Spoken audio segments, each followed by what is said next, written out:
Usa ka pagtuo, usa ka tingog, usa ka katawhan.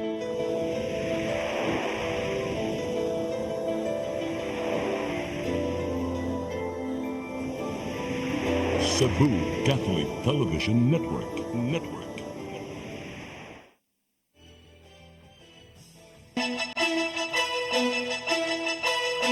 Uluhan sa mga balita sa Sayri 47. Pagpangandam alang sa fluvial parade sa Bisperas sa Fiesta Senior, 98% na. Duha patay laing tulo na angol, humana kuryentihan sa pagpanangtang sa Christmas lights dito sa Mabinay, Negros Oriental.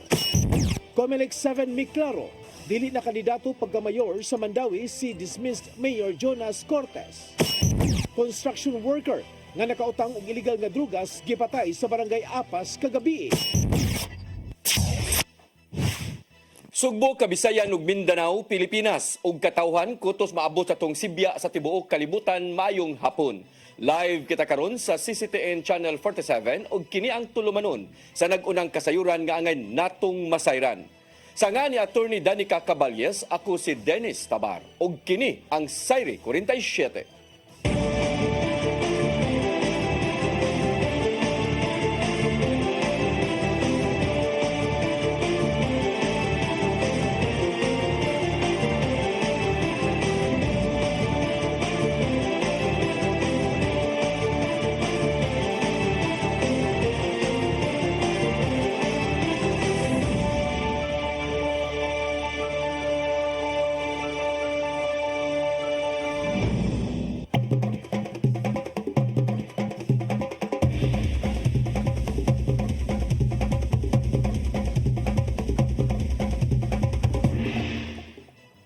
Ug karon sa kompletong detalye sa atong mga balita, mga pagpangandam alang sa fluvial parade sa Bisperas sa Fiesta Senior, ana-ana sa 98%. May pahinumdom ang Philippine Coast Guard 7 sa mga musalmot nga musunod yod sa gipatuman nila nga mga security protocols. Ang kasayuran ihatod ni Gian Navarro.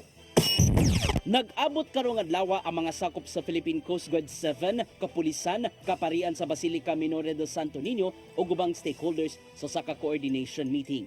Gituki nila ang mga pagpangandam sa umaabot nga fluvial parade nga maitabo sa Bisperas sa Fiesta Senior karong Enero 18 sa buntag. Sumapa ni Coast Guard Station Central Cebu Commander Captain Jerome Losada nga naana sa 98% ang ilang mga pagpangandam. Giatagan nila og pagtagad ang deployment sa ilang mga kaymanan ug mga sakop nga magbantay atol sa halapad nga posisyon sa dagat. Ana pa sa 98 ka mga barko ug motorbangkas ang nakaparehistro na sa Coast Guard aron makasalmot sa fluvial procession. Gilugwayan pa inon ng deadline alang sa mga muapas pa nga operators karong Enero 10. One pa sir, at what we have noticed compared to the previous year, medyo gamay pa ang turnout. Actually before December 6, gamay ra gyud siya. Gahapon ra gyud sad ni dagsa ang daghan gayo nga nagpa-register. Gipahigdaman nilang daan ang mga tag-iya ug sea vessels nga musanong sa ilang safety protocols sanglit nakabantay man usab ang ilang marshals na ng panahona. Makikita hinon sila sa mga tag-iya ug operators sa mga sakyanang pandagat alang sa tudungang panglakang nga ipatuman. We are ensuring yun nga tanan nga mag-participate nga motorbangka is compliant sila dito sa minimum requirement no as set forth by Marina. Samtang siguro sa Philippine Coast Guard 7 nga luwas ang pagpahigayon sa prosesyon, ilabi na nga gialirungan ang galiyon nga nagsakay sa imahen sa balalang Batang Jesus. After ng air loss, ang lulusot na lang is yung galion and yung mga security. All other vessels hindi na lulusot. Wala na tayong palulusotin doon para smooth na yung punta nila hanggang CCLX. Then in case naman yung lakit natin doon, pagbalik nung galion, wala na siyang kasalubong na other vessels. Samtang isuta pa sa habig sa Basilica Minore del Santo Niño de Cebu, kung pila usab ang makasakay sa galion aron dili mula pa sa maximum capacity. Hangyo sa kaparian ngadto sa mga debotong moapil sa prosesyon sa dagat nga mosakay gyud sa mga rehistradong vessel. Kay murag negosyo na pod nila, so wa man na sa sila execution kay basilag madismaya lang sila ba nga if na sila duol sa galyon basi papahawaon na sila sa Coast Guard because wala mapakita nga permit ang mga coast. Navarro, CCTN News. Cebu City Mayor Raymond Alvin Garcia mihangyo sa mga tag-iya og hotel nga dili magpalabi sa pagsaka sa presyo sa ilang mga serbisyo. Taliwa kini sa nagsaka nga demand karon sa mga hotel rooms din nagkaduol na usab ang kapistahan sa balaang bata. Ang kasayuran ihatod ni Mereros Sagarino. Gihangyo ni Mayor Raymond Alvin Garcia ang mga tag-iya og hotels, resorts ug ubang kapahulayan nga dili magpalabi sa pagsaka og presyo sa ilahang mga serbisyo. Taliwa kini sa grabing demand karon sa mga hotel rooms tungod sa kadaghan sa mga lokal ug langyaw nga mamyesta ato sa kapistahan ni Senyor Santo Niño. Nakasabot hinuon si Garcia sa panahom sa mga negosyante sa pagpahimo sa maong kasaulugan aron makabaton og maayong income. Suma pa sa mayor nga kadaghanan sa mga mamyesta dinhi sa dakbayan sa Sugbo ni bisita alang lang sa balaang bata. So, kasabot ko na ay mga negosyante na who wants to make a profit, take advantage of the situation. Pero hangin ako na, to temper their increases. Gitaho sa mga grupo sa hotel sa Sugbo nga hapit nang ma-fully booked ang reservation sa mga kwarto alang sa mga mobisita atol sa kapistahan. Maong nahinabi ni Garcia ang kadagkuan sa Hotel, Resort and Restaurant Association of Cebu kon HRRAC ug mihangyo nga dili magpalabi sa pagpasaka sa presyo. Hinuon na bantayan ni Garcia nga nagkadaghan ang demand tungod sa pagbalik sa naandang ruta sa parada duol sa Cebu City Sports Complex. Labi na nga laumang modagsa ang mga miesta duol na mismo sa ruta sa parada. Usually a celebration of a fiesta for our Senyor Santo Niño. People want to come here not only to enjoy the fiesta, but also to pay homage to Senyor Santo Niño. So hinawag pa ang na nila ipasaka ang ilang presyo sa pangaliton o sa ilang mga servisyo. Mary Rose Sagarino, CCTN News. Kapulisan sa dakbayan sa Sugbo o kaparian sa Basilica Minore del Santo Niño mihangop sa ipatumang liquor ban atol sa kapistahan. Gawas sa mga makalikay sa kagubot, mas mahatagan o pagtagad sa tanan ang tinuod nga diwa sa maong kasaulugan. Ang kasayuran ihatod ni Gian Navarro. Gihangop sa kadagkuan sa Cebu City Police Office ang mando ni Mayor Raymond Alvin Garcia nga nagpatuman sa liquor ban ato sa kapistahan ni Senyor Santo Niño. Ubos siyang kamanduan, gidid-an ang pag-serve ug pagpamaliga og mga ilimnong makahubog 300 metros gikan sa ruta sa solemn foot procession sa bispera sa Fiesta Señor. Ipatuman usab kini pagkaugma 300 metros gikan sa parade route ato sa Sinulog Grand Parade. Sumapa sa Deputy Director for Operations sa Cebu City PNP nga si Lieutenant Colonel Maria Teresa Makatangay nga dili gyud lainon sa pagsabot sa ubang mamyestahay ang ipatumang liquor ban. Tuod kay dili man total ban ang gipatuman ni Mayor Garcia apan adunay gitakdang oras aron pagtahod no sab sa kasaulugan. And anyway, it's just a matter of regulation. After a certain period of time, they'll be allowed to do whatever their revelry will be. Oyon sa ang kaparian sa Basilica Minore del Santo Niño sa gimong lakang sa Cebu City Government. Sumapa sa media liaison officer nilang si Father Jules Van Almeres nga kung likayan man ang mga ilimnong makahubog, mas makafocus ang tanan sa sulim ning kasaulugan. Ilabi na sa higayong muagi ang karo nga nagdala sa imahen sa balaang batang Jesus sa ilahang tungod. As much as possible, we want the celebration of the Fiesta Señor to be as solemn as possible. Unta ang kay syempre ang kanabiyang agian sa solemn procession tataas biya kanang nga ruta no that would cover 5.7 kilometers. Ubos naman doon ni Mayor Garcia, silutan ng kinsang establishmento makalapas sa maong lagda, apil na ang posibleng pagbakwi sa business permit. Gian Navarro, CCTN News. Traffic Enforcement Agency of Mandawi mupakatap og 80 ngadto sa usa ka gatos ka mga traffic enforcers sa mga ruta nga agian sa traslasyon karong Enero 17. Samtang gilauman usab ang mas huot nga trapiko sa sunod nga mga semana tungod sa selebrasyon sa Pista Señor. Ang kasayuran ihatod ni Mary Rose Sagarino. Nangandam na ang Traffic Enforcement Agency of Mandawi kon team alang sa traslasyon karong Enero 17. Moabot sa 80 ngadto sa usa ka gatos ka traffic enforcers ang ipakatap ngadto sa mga ruta nga agian sa traslasyon. Gikatak na usab nga magtigom ang team Mandawi City Police Office sa Bureau of Fire and Protection alang sa dugang nga pagpangandam. Mo na among mga mobile assets amo na pong gi-ready para kuan gyud prepared gyud. As of today 99% ready. Oh, in fact amo gani mga personnel gi kuan na gi kanang dunay kanang training sa mga Tiger HPG. Ang traslasyon mao ang parang tagbo sa mga imahe ni Senyor Santo Niño, Birhen sa Guadalupe ug ni Saint Joseph sa utlanan sa Mandawi ug Cebu City sa Barangay Subang Dako, padung sa National Shrine of Saint Joseph sa Mandawi nga kabahin sa kalihukan sa Fiesta Señor. Matud ni Rituya nga mao gihapon ang ruta nga agian gikan sa Ino Data padung Tipolo Edil Rosario Street paingon na sa Saint Joseph Parish, lakip na ang pagbalhin sa imahin padung sa Lapu-Lapu City. Hinuon matud ni Rituya nga igo lang isira ang dan kung paingon na ang mga imahin o gablihan pagbalik sa ilang paglabay. Samtang gipasidanan usab ni Rituya ang mga driver og manakayay sa posibleng mas huot nga trapiko sa sunod nga mga semana subay sa selebrasyon sa Fiesta Señor. Wala na ako ikapahimangno sa mga motorista. Kung gusto mo kanang kuan planohon ninyo inyong mga lakaw, mosayo baron mo para paglikay sa traffic kay ba naman tag mga unsang orasa ang volume sa kuano sa traffic. So mo na nya kung maabtan jud gani ana kuan lang kanang pabilin lang nga cam gani nga dili lang ipasulabi ang kainit sa ulo. Mary Rose Shagarino, CCTN News. 5 ka mga tao na kuryentihan sa pagpanangtang sa Christmas lights sa dagkong Christmas tree dito sa lungsod sa Mabinay, Negros Oriental. Giingong nasangad kung nasagyad ang ilang gigamit nga lift truck sa mainline. Hinungdan nga kuryentihan og duha gyud ang namatay.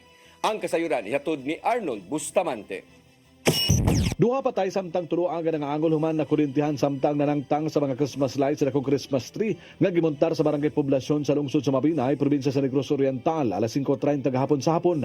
Mato ni Police Lieutenant Stephen Polinar, ang Information Officer sa Negros Oriental Police Provincial Office, nga ang mga biktima gitahasan nga manangtang sa mga Christmas lights sa Christmas tree ug Belen nga entry sa barangay Aribasore sa bagulang natapos nga Linganay Festival nga gipasigdahan sa kagamanan sa lungsod sa Mabinay. Samtang nanangtang ang mga biktima na atulusab nga nag-ulan-ulan o kalit lang nga naigo sa lift truck aga mainline sa kuryente nga mahinungdan nga milatay ang kusog nga voltahe sa kuryente niini. Namang ko'y ginatawag sir nga Lingayan Festival ang Mabinay sir. So every Christmas, every barangay, so they will be setting up a Belen or a Christmas tree, with lights and everything sir.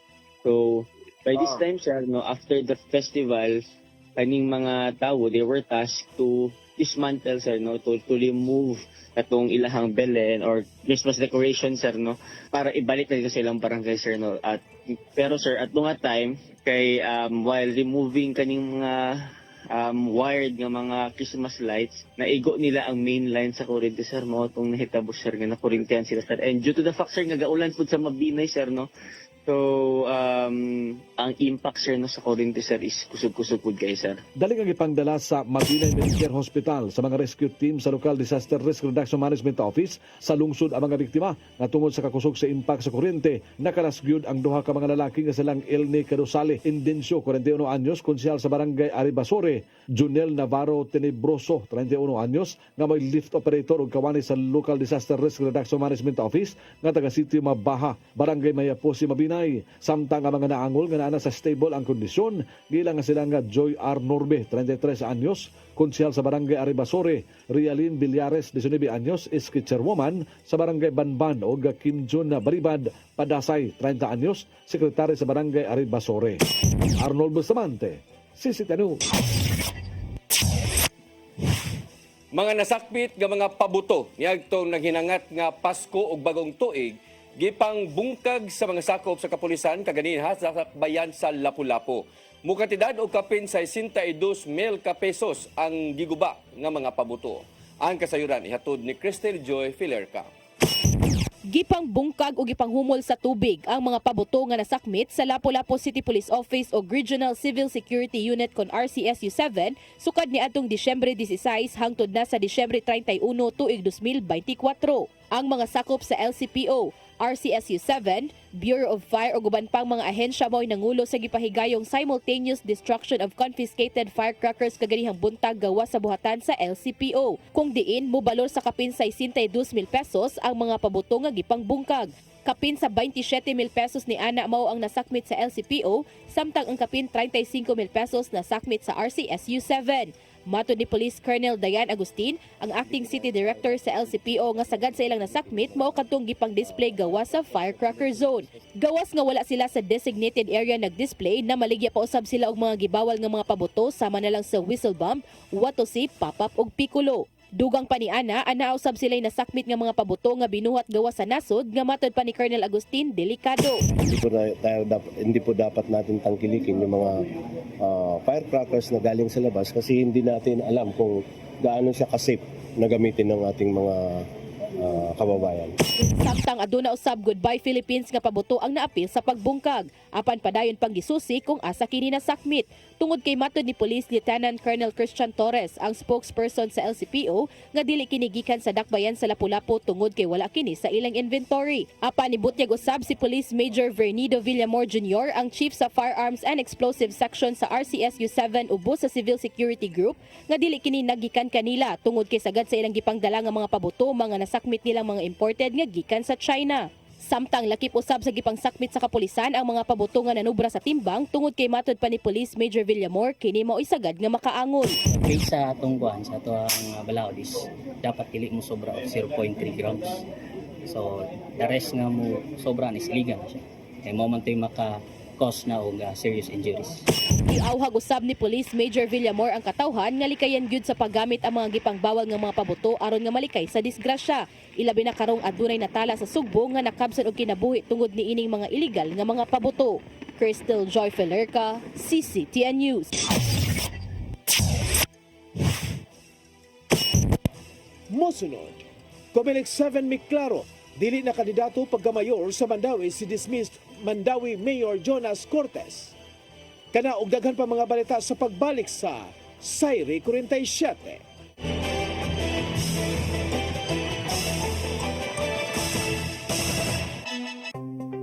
Discover the beauty of the Philippines.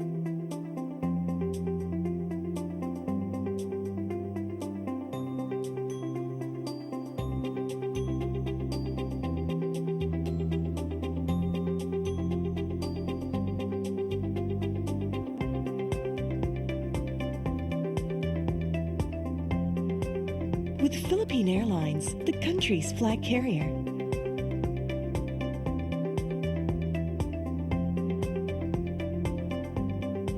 The airline that lets you feel the warmth of the nation.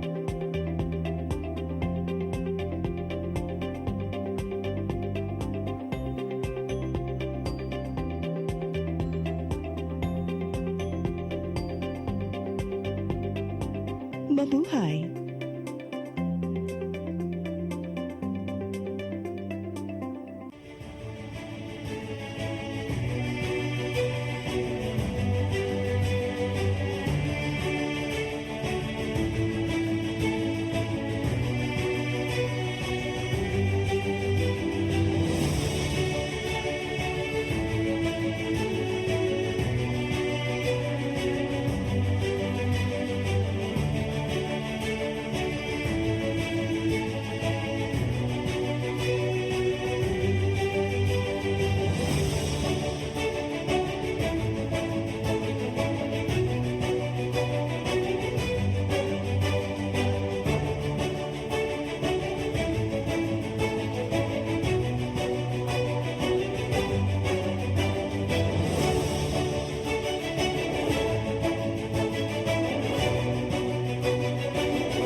Let your appetite be just right at Sixto and Bening Meat Store. Sixto and Bening Meat Store specializes in chorizo, tocino, beef, and pork tapa. Sixto and Bening Meat Store is located at stall number 4849, Unit 1, Meat Section at the Carbon Public Market, Cebu City, with telephone numbers 256-1581 and 259-6569. It's the place where you can find the best meat deal in town. Buying your fresh meat at a low price? Come to Sixto and Bening Meat Store. Start today.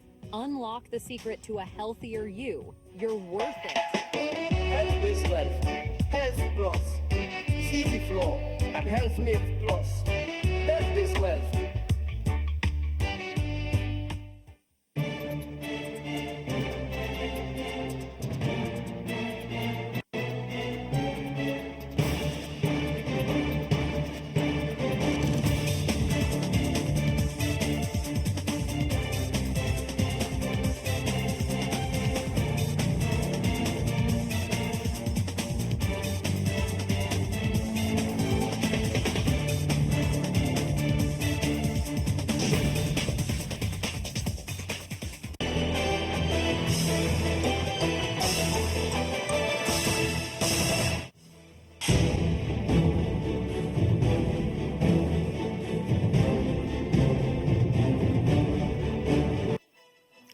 Balik sa atong mga balita, Commission on Elections dinhi sa Rion 7 may klaro nga dili na kandidato sa pagkamayor sa Mandawi si dismissed Mayor Jonas Cortez. Ang COMELEC nagsugod na sa pagprinta sa mga balota kagahapon didto sa kauluhan. Ang kasayuran ihatod ni Mary Rose Sagarino. Dili na maapil sa listahan sa mga kandidato pagkamayor sa syudad sa Mandawi si dismissed Mayor Jonas Cortez. Mao kini ang giklaro ni Attorney Francis Pobe, ang direktor sa Commission on Elections sa Rehiyon 7. Sukwahi sa unang mga taho sa media sa Dakbayan sa Subo nga posibleng magpabilin pa ang panga ni Cortez sa listahan. Matud ni Pobe nga gitangtang na sa listahan si Cortez human sa giluwatan nga Certificate of Finality o Entry of Judgment sa COMELEC and Bank ni atong Enero 3. So chances are he is not considered to have no more COC to speak of kay i-cancel naman niya, final naman sa CEC.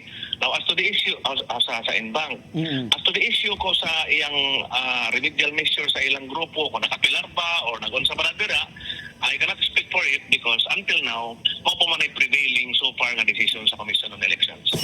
Si Cortez nisangat og petition for certiorari sa Korte Suprema ni atong Enero 2 nangayo og injunction, status quo ante order ug ang pagwagtang sa dili makaangayon nga proseso sa COMELEC pagkansela sa kandidatura. Apan sa pagkakaron wala pay gihatag nga desisyon ang Korte Suprema. Ang kanselasyon sa Certificate of Candidacy ni Cortez nagsumikad sa aligasyon nga siya nakahimo og material misrepresentation. Ang COMELEC nagsugod na kagahapon sa pagprinta sa balota. Hinuon ang unang batch sa mga balota nga i-print mao ang alang sa overseas voting, local absentee voting o Bangsamoro Autonomous Region of Muslim Mindanao parliamentary elections. Matod ni Pobing nga wala pa siya nakahibaw kung kanusa ang printing sa balota sa Central Visayas.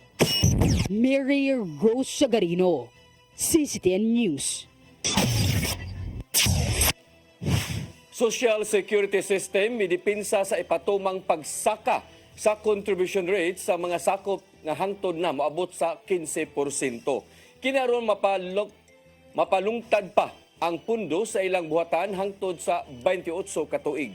Ang kasayuran ihatod ni Gian Navarro. May depensa ang Social Security System kun SSS nga gigatakdang pagsaka sa contribution rate karong tuiga og dugang 1% mao ang katapusang hugna aron mas mapatasan pa ang iyang pundo.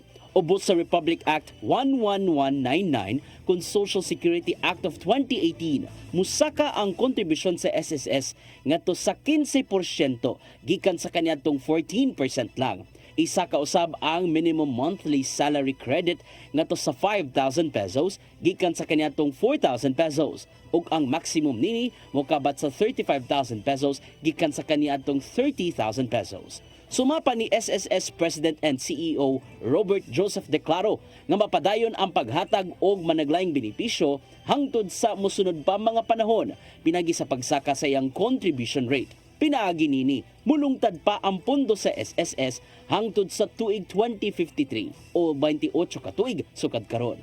Pasabot nini, kinahanglan mag-antos ang mga miyembro nga dugangan og 190 pesos ang monthly contribution aron isaka ang daily salary credit o 30 pesos.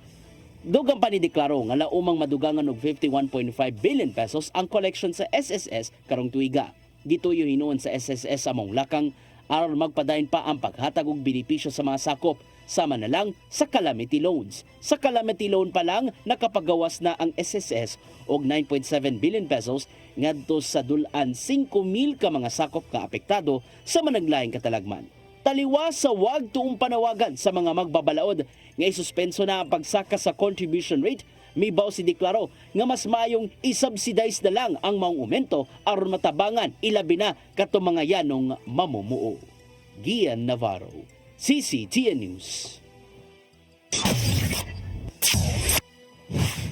Gitataw sa Department of Social Welfare and Development dinhi sa Rio City nga ang makapasar nga beneficiary mao'y makadawat og hinabang ubos sa ayuda para sa kapus o nga kita nga program kung kini gitawag og AKAP.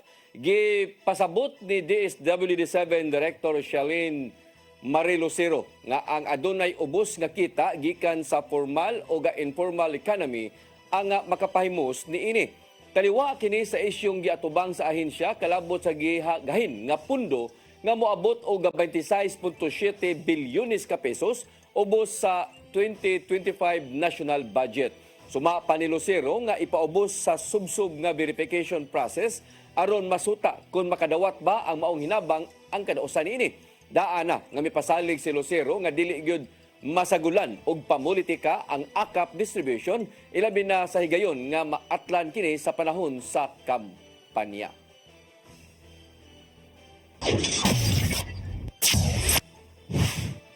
Makikita si Governor Gwendolyn Garcia kang Arsobispo Jose Palma aron subayon ang mamahimong dangatan sa pulpit panel sa Bulhoon Church.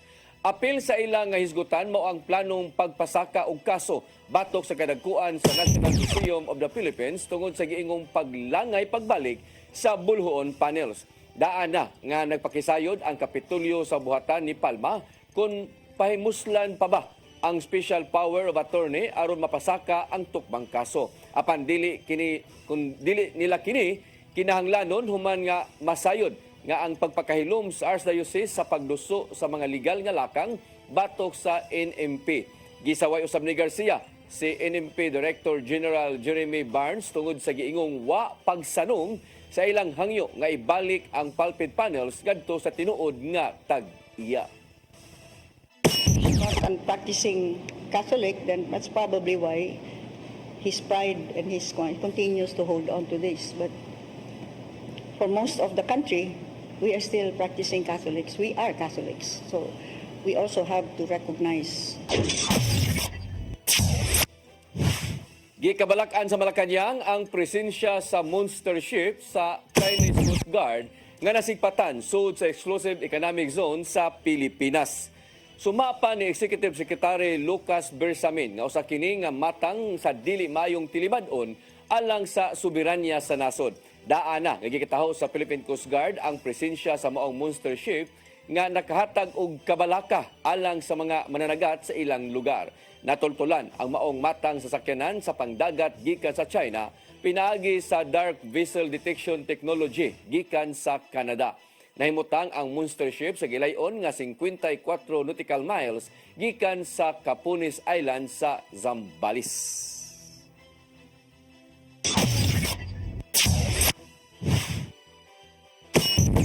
Mosunod, construction worker nga nakautang og illegal nga drugas gipatay sa barangay Apas kagabi. Kana og daghan pa mga balita sa pagbalik sa Sayre 47.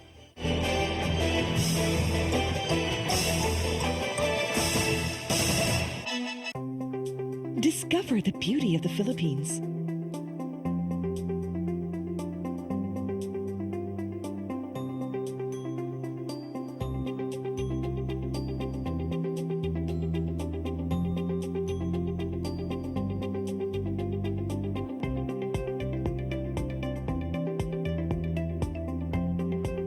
With Philippine Airlines, the country's flag carrier.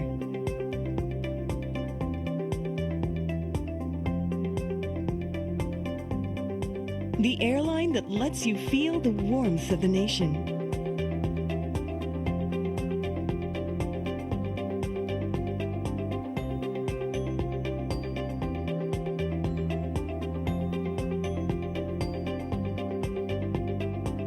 Mabuhay!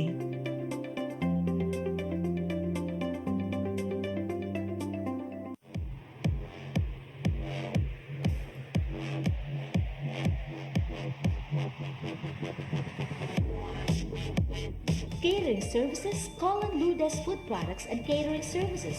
They accept catering for weddings, birthdays, anniversaries, graduations, baptisms, conferences, seminars, house blessings, and other special occasions. Lourdes Food Products and Catering Services, located at 183 Katipunan Street, Tisa, Cebu City. For reservations, contact Lourdes Gomez. Telephone numbers 2626643 and 2618072 and cell phone numbers 0925-893-3888 and 0922-875-1158. Lourdes Food Products and Catering Services is willing to serve you.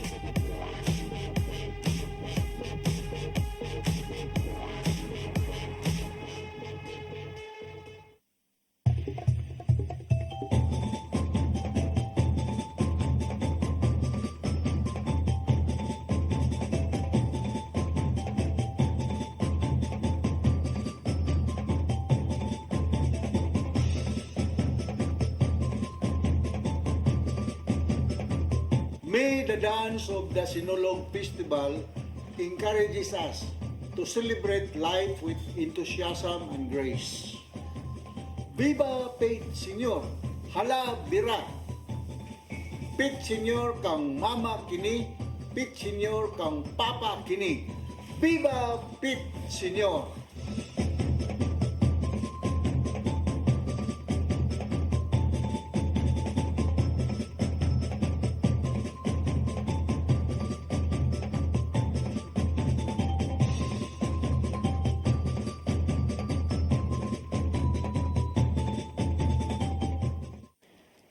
J. Laurente Construction and Development Philippines, General Contractor, General Building, General Engineering, Planning and Development, Electromechanical, and Consultants in Surveying and Mining.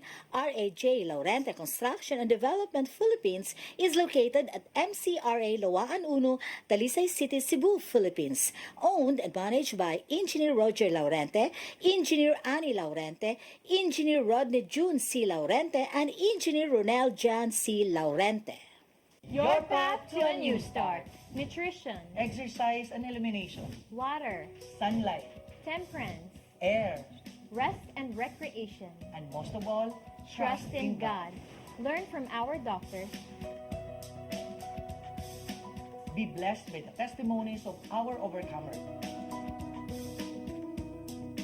Ang inyong programa, Alang sa may sakit, walay sakit, ug dili ganahan magkasakit. Ozone Med Wellness Clinic New Start. Napapanood every Saturday 8 to 9 a.m. Og ang replay airing matag Miyerkules 1:00 hangtod 2:00 sa hapon. Dinhilang sa CCTN Channel 47. New Start, Ozone Med Health and Wellness Talk.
Balik sa atong mga balita, construction worker nga giingong nakautang sa illegal nga drugas gitipi pinagi sa pagpauwan og bala sa sitio Lower Calbare, Barangay Apas, Dakbayan sa Sugbo, nahitabo kini kagabi.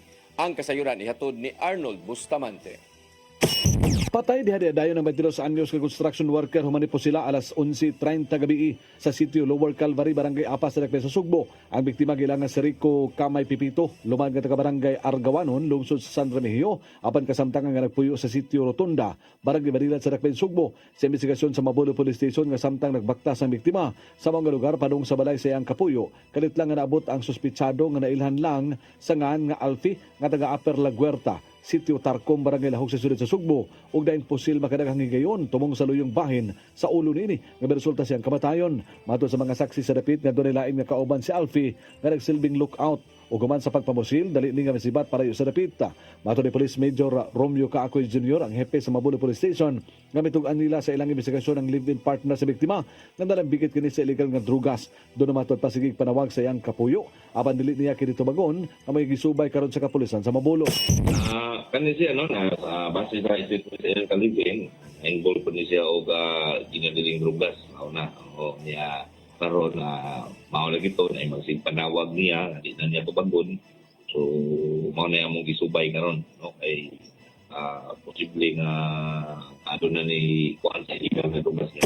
Sa nakuha usab nga kasayuran ni Kaakoy nga nataktak sa trabaho kaniadto si Pipito tungod sa kalamigitan nini sa legal nga drugas, ang Mabolo Police Station milusad na silang manhunt operation batok sa mga suspitsado.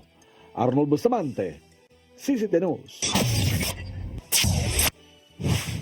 Gibungkag sa mga sakop sa Philippine Drug Enforcement Agency kuna PDEA-7 uban sa Mabolo Police Station ang drug den sa may sitio Baka, Barangay Apas, ning Dakbayan sa Sugbo. Atol sa operasyon, nasikop silang alias Romualdo, 45 anyos, nga mao'y nagpadagan sa drug den uban ang iyang live-in partner nga si alias Mary Chris, 42 anyos, nga pulos nagpuyo sa mao nga lugar. Apil sa mga nadakpan ang laing tulo nga naabtan pasud sa drug den nga naghingos og shabu. Matod ni Lea Alcantara, ang Information Officer sa PDEA-7, nga kasong kalapasan sa Comprehensive Dangerous Drug Act ang ipasaka sa PDEA-7 batok sa mga dinakpan.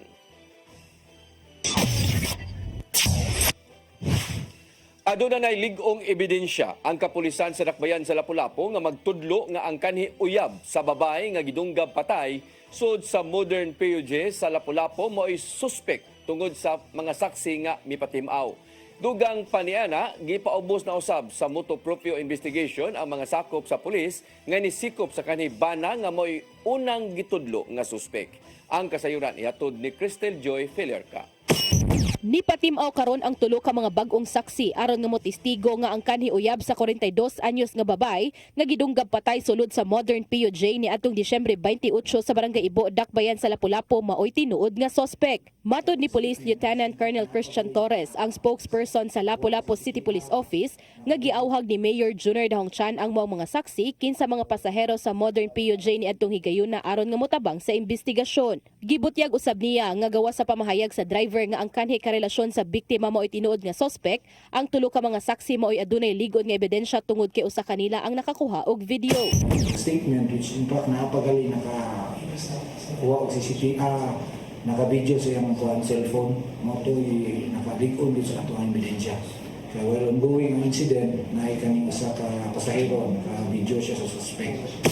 Usab ni Lieutenant Colonel Torres nga ang makita sa video nga nidunggab patay sa babae mauusab ang suspect nga gitudlo sa driver. Gitinguha karon sa kapulisan nga mapasakaan na og kaso karong semana ang suspect kinsa usa ka drug personality og dili kini taga Dakbayan sa Lapu-Lapu. Sa monitoring sa kapulisan, wala na ang suspect sa iyang gipuy-an, mao ang gitinguha nilang mapasakaan na kini og kaso sa mas daling panahon aron nga malutsan kini og warrant of arrest. Giklaro usab ni Lieutenant Colonel Torres nga ang suspect ug ang biktima unom ka tuig nga magkarelasyon ug sugod niadtong Pebrero tuig 2024 wala nay maayong nga relasyon ang duha. Samtang gipaubos na usab sa motu proprio investigation ang usa ka investigador ug duha ka arresting officers nga mo'y nidakop sa kanhibana sa biktima nga mo'y unang gitudlo nga suspect. Ongoing gyapon na gikandakaw og investigation ng ato ang kapulisan sa Station 5, especially katong investigator ug ang itong arresting officer na tanaw itong nabay lapses. Cristel Joy Felerca, CCTN News. Mao kadtong naglangkob sa atong mga balita sa Sayre 47, sa nga ni Attorney Danica Caballes. Ako si Dennis Tabar. Sa di patahingpit manamilit, ako ang i-greet og happy birthday. Ako ang partner nga si Attorney Danica Caballes nga nagsaulog siyang adlaw na tawhan karong adlaw. Gikan nako ug gikan sa tibok nimong pamilya sa CCTN Ilbina sa Newsroom Department. Hangtod ugma dinigyapon sa inyong paboritong tulumanon, Sayre 47.